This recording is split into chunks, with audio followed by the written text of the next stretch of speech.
And now we bring you Killer Wives, episode 24, Elevator.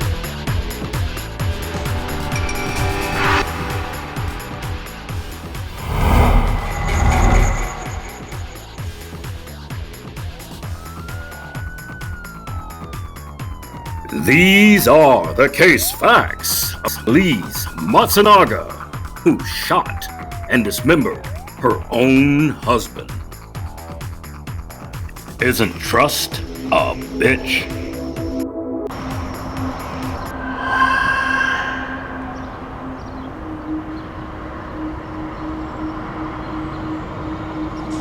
Sao Paulo, Brazil, famous capital of Brazilian soccer.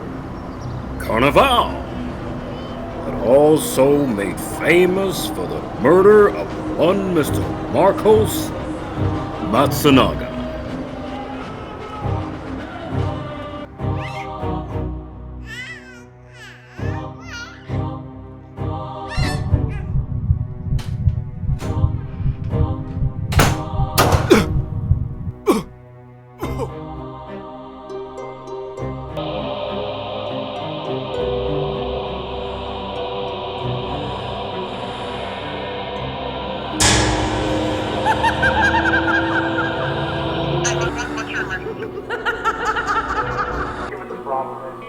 Sergeant Central. 19 Sergeant. You have a callback for 86 into Central?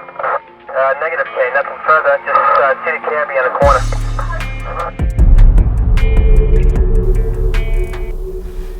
This homicide took place on May 19th of the year 2012 in a penthouse worth close to 1 million euros in the neighborhood of Vila Leopoldina in Sao Paulo, Brazil. Here, Mr. Matsunaga, his wife Elise, and their 1-year-old daughter Helena had just returned home. Now, early that evening, his wife and infant daughter had completed a 1-hour, 31-minute flight from her small hometown of Chapinzinho, Brazil. Elise was picked up at the airport by her husband Marcos after spending 3 days visiting her ailing grandmother. But within 1 hour of ensuring his family was safely back at their penthouse, Mr. Matsunaga would be dead. It would seem that Mrs. Matsunaga carefully planned the murder of her husband down to the last detail. Once the family had settled at home, she made calls to order a pizza.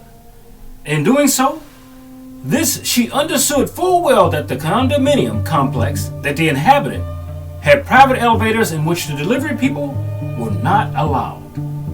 Now, this would mean that Mr. Matsunaga would have to go down to the lobby to get the pizza. The local pizza man would be the last person, aside from his wife, that would see him alive. While Marcos went down to get the pizza, Elise took the maximum opportunity to prepare an ambush for his return. The first thing she sought to do was arm herself with one of the semi-automatic handguns in the house.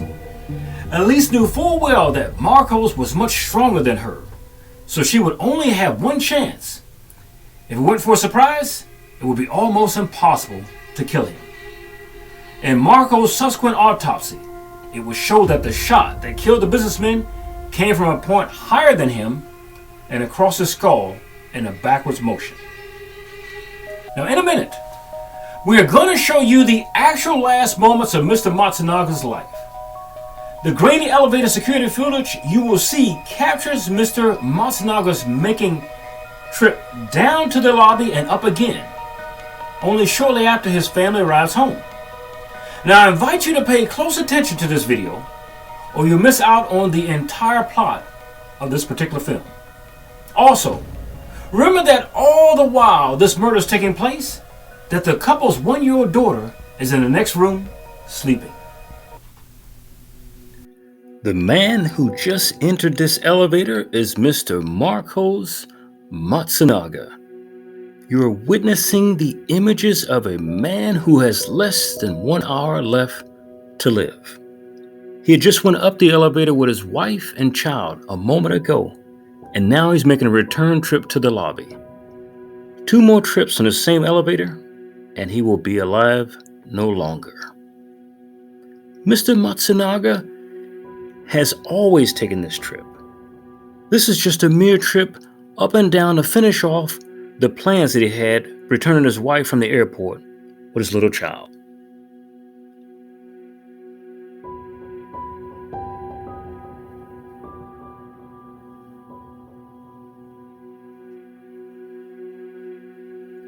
Here you see Mr. Matsunaga re-entering the elevator. His wife has just ordered a pizza, and he's going down to the lobby to pick it up. This is one of the last trips he'll have.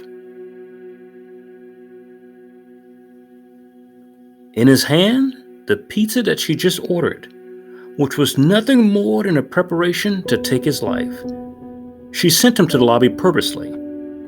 She prepares the gun to shoot him when he returns with that pizza. Mr. Matsunaga is about to die.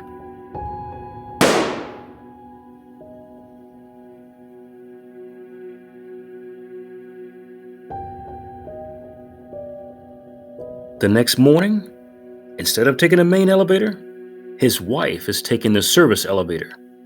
You will notice that she is carrying 3 bags with her.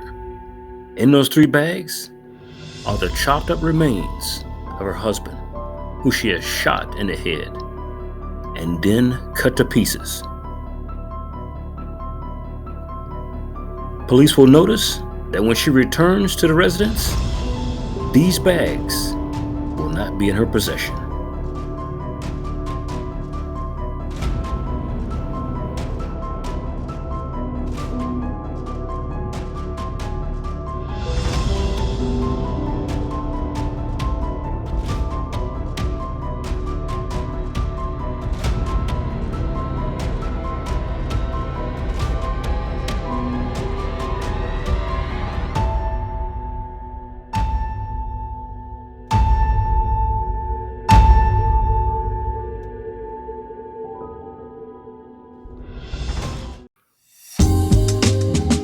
You're watching MNN, the Men's Channel. After Elise shot her husband in the head without warning, she dragged his bleeding body to the servants' quarters, where it is believed that she spent the remainder of the night dismembering her husband's corpse. The court records showed she used an anticoagulant to aid in slicing her husband into 7 manageable parts for the transportation away from the house.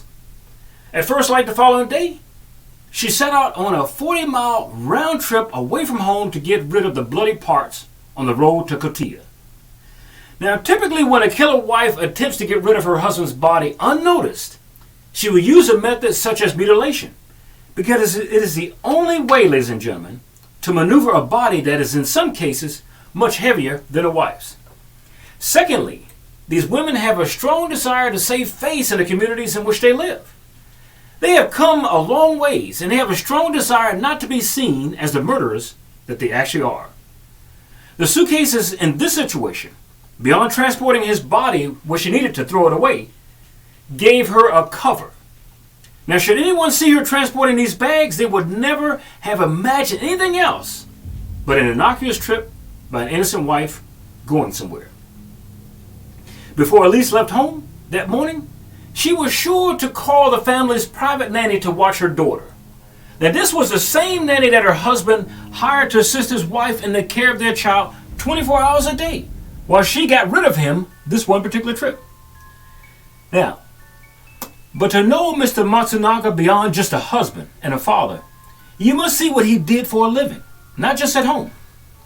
Let us take a brief look at the business empire owned by the Matsunaga family so you can better see and understand the wealth of the Marcos prior to his death.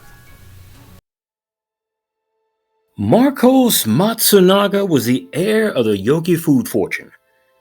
Yoki, headquartered in the state of Sao Paulo and formed in 1960 by his grandfather. Yoki employs more than 5,000 people and operates multiple manufacturing facilities and distribution centers across the country of Brazil. The company offers ready mixes, popcorns, snacks, teas, cake mixtures, desserts, sweet soups, juice, cereals, corn flour, pet foods, and many other products. Shortly after Marco's death, the company was purchased by General Mills for a little over $2 billion. cheating him out of a rather large fortune as part owner and CEO.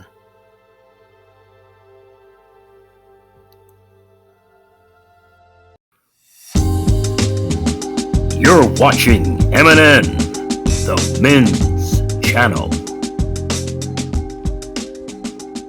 So you see, when Mr. Marcos Matsunaga failed to show up to work on the next business day, his staff got worried.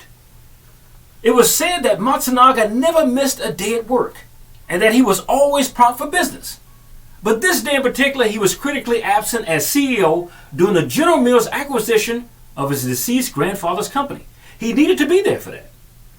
No one seen him that day in person, and for a man who lived by a cell phone, no one could contact him by his cell phone. His wife may have been willing to live without her husband out of the way quietly, but his family members were not. The Marcos family began to worry about his disappearance, and they wanted answers from Elise. Elise reached deep into her bags of deception after the fact and told his family that Marcos had fled with his lover with a bag of clothes and cash. A bag of clothes and cash. You do this in a lot of killer wives cases. Now, Miss Matsunaga was aware that her husband was having a brief affair with a woman while she was out of town, because she had a detective spy on him.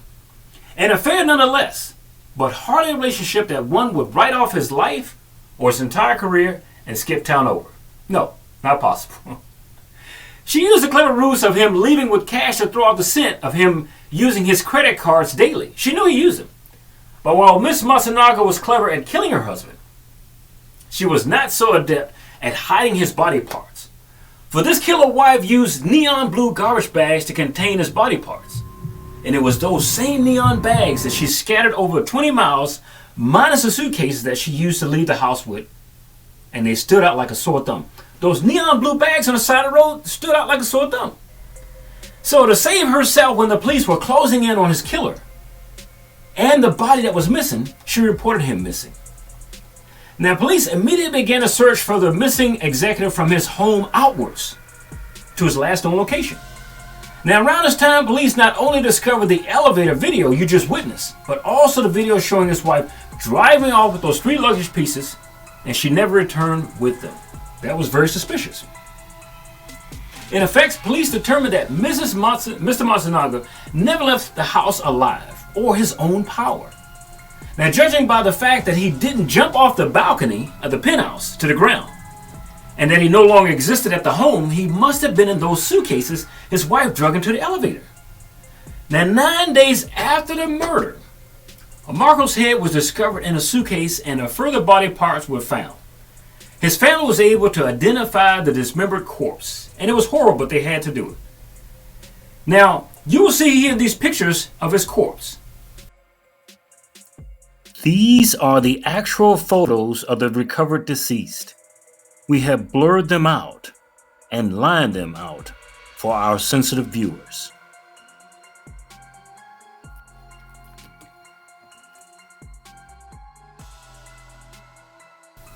Elise Matsunaga was arrested on June 4th after phone records placed her at the exact location the glistening remains were found along the roadway. Investigators moved quickly to acquire a search warrant for her home. In that penthouse, about 30 weapons were recollected, including rifles and machine guns. They were all legitimate purchases and authorized as collections, according to police information. Now, during reconstruction, a luminol test was performed to find traces of blood in the apartment. Investigators surmised that Lisa shot her husband in the head in one of the rooms and then drug his body to the service quarter almost 40 feet away, where she dismembered him. Now, if you remember those pictures that you just seen ago with his dismembered body, you see this. So Matsunaga was last seen on the building's cameras on May 20th and was found on May 27th. Elise confessed to the murder during an approximate 8-hour testimony at the Department of Homicide and Protection of Persons in Sao Paulo. As part of her plea deal, she had to reconstruct what happened on the night for police cameras. During the reconstruction, the cameras rolling, Miss Matsunaga set out to craft a story that would get her reduced prison sentence. In all these cases, that's what they always do. She claimed that the murder had been a crime of passion. We now give you the actual video of that recreation in front of the police and cameras in a native Brazilian tongue. Now, what you will notice during the actual recreation in her native tongue, that there is a news channel also that is allowed to go along and show the inspection. Now, she's showing here how she had a bucket full of disinfectant that she was prepared to clean up the house after she murdered him. In this photo right here, she's showing how she dragged his body where she shot him to the room where she would ultimately chop him up before she took him in those 3 separate suitcases. So she took him back to the servants' quarters. And this is why you can see the cameras on the police cameras and the news media watching. Right here, she's being questioned by one of the reporters. You'll notice in a minute she looks to her attorney whether or not she should answer any questions.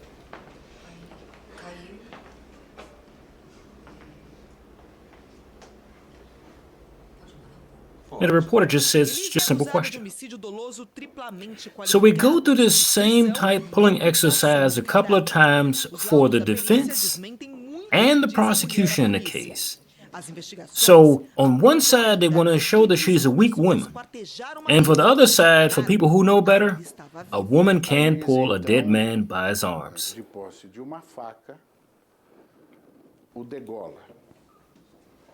E isto determina a causa-mortis. O laudo estabelece que a causa-mortis foi por asfixia em razão de aspiração do sangue. Remember, if it's a case of self-defense, then why after you shoot him did you not call the police? Why didn't you call the medics to save his life? She is a nurse. Why did you have to mutilate somebody's body, put it in trash bags and in suitcases, remove it from the house, and hide it in the woods if this was not premeditated murder? E efetivamente, a vida do Marcos ninguém devolverá. You're watching MNN, the men's channel. So as anyone might guess, their marriage wasn't exactly a happy reunion. In her defense, Elise claimed that her husband, Marcos, the CEO of a family-owned Brazilian snack company, had been unfaithful to her, as well as physically abusive. Elise said that on the night she killed her husband, Marcos had slapped her and threatened her during an argument. She then went on to the bar in the house, took a gun and pointed at him, and her husband, she said, dared him to shoot her. She then said she fired on him to protect herself at a distance of 6.5 feet.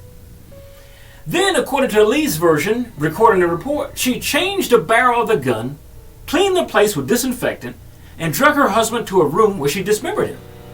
Now, however, despite her statement about being unaware her actions at the moment of pulling the trigger, the autopsy report revealed that she had also slit his throat while he was still alive before cutting his body into 7 pieces and dragging him out to the countryside. That he was still alive. Now, the autopsy also revealed that he was actually shot about 13 inches from his head at a glancing angle, unaware from the rear. But how did their relationship get to such a critical point? Let's take a look at their past to see, for if the husband's alleged infidelity surprised Elise, it really shouldn't have. In fact, that's exactly how he met his future wife. You see, Elise, when she met Marcos, had been working for an escort service. That's right, an escort service called M-Class. Now, she did this to help her pay for her law school. Her husband was a client of hers. She worked under the name of Kelly. The two quickly began an affair that lasted 3 years before Marcos finally divorced his wife. Yes, that's right, I said it. He had a wife. You see, Marcos was married at the time. He had an affair with Elise. They even lived together while he was still married to his ex-wife. The two then got married and Elise became pregnant. Marcos' alleged infidelity almost led Elise to divorce him at the time, but she remained in the marriage for the sake of her unborn child, she said. The two had tried for years to conceive, and she was determined to make their marriage work, in her own words, not his. Now, as part of her attorney's attempt to craft a homicide as self-defense, he had Marcos' body exhumed for a second autopsy. You see, at least Marcos' lawyer had requested a new examination, for the technical scientific police to determine the exact moment of death. Now, lawyer Luciano Santoro contested a report of the Legal Medical Institute, or IML, which had informed that Marcos was still alive when he was beheaded. Now, because of this, the public ministry understood that Elise acted with certain cruelty. The defense argued that the test was poorly done and that Marcos had most likely killed shortly after the shooting, which I don't believe so. The result of the examination report disclosed exclusively by the G1 in that particular April was not conclusive. Now, the examiner reported that Marcos was unconscious after the shooting, but it did not determine if he was alive during the dismemberment. The document had reported the body's advanced state of putrefaction compromised the assessment of the items that would indicate whether it had been vital reaction to being dismembered. Now, despite this, a microscopic examination carried out by the IML Pathological Anatomy Center attached to the same report did not find vital signs in 5 cadaver samples analyzed. Now, one of the certainties of the report is that the shot that killed Matsunaga was fired at a distance no greater than 12 inches, according to the exam signed by the coroner. So, for the defense results show that Marcos died soon after the shot made by Elise, in their words. One of the tests that would corroborate this thesis is an X-ray, which you can see here, taken from the victim's skull, which shows the trajectory of the bullet that shot him in the skull. Now, the only reason that the time cannot be specified because the coroner who carried out the autopsy report failed to carry out the necessary tests, said anatomy Rosel Sugilo, who was Elise's defender alongside Santoro. For the Marcos family lawyer, the first document is the most reliable. Any complimentary report that new expertise would be inconclusive due to the situation, the state of putrefaction in the body, which harms the results. The public prosecutor's office wanted Elise to serve 30 years in prison in a closed regime for triple qualified homicide. For a filthy reason, revenge motivation by money, a resource that made it impossible for the victim to be defended and somewhat cruel. Now, for prosecutor Jose Carlos, Elise premeditated the crime and killed her husband to keep the insurance money and inheritance. She wanted it all for herself. Elise supporters contest the cruel means. They allege that his client only dismembered Marcos after shooting him dead. They argued that this shot was fired at random after an argument in which the accused was allegedly attacked, in their words.